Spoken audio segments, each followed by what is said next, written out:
Come di consueto anche quest'anno in Sala Razzi del Palazzo Municipale della città scaligera, davanti a decine di giornalisti di tutte le testate, il sindaco Flavio Tosi, nonché presidente della Fondazione Arena di Verona, e Francesco Girondini, sovrintendente, hanno presentato l'89° Festival Lirico che sarà inaugurato venerdì 17 con il presidente napolitano, per terminare il 3 settembre con 49 recite.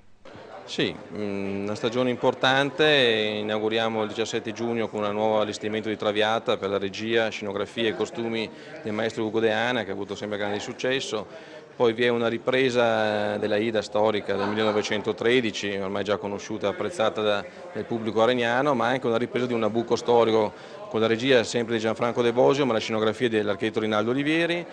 Poi un Barbiere di Siviglia di Deano, una Bohème di Arnaud Bernard che riprendiamo, e poi questo nuovo allestimento anche di Romeo e Giulietta di Gounod in agosto, che è del 75, che manca dall'Arena. Il Festival Lirico Areniano costituisce per Verona un'attrazione turistica di rilievo e insostituibile sotto il profilo dell'indotto economico. Un indotto insostituibile veramente per quanto riguarda, se noi siamo la quarta città turistica d'Italia, una bella fetta importante di questo merito va all'Arena di Verona, va a chi pensò quasi un secolo fa di ospitare un festival lirico.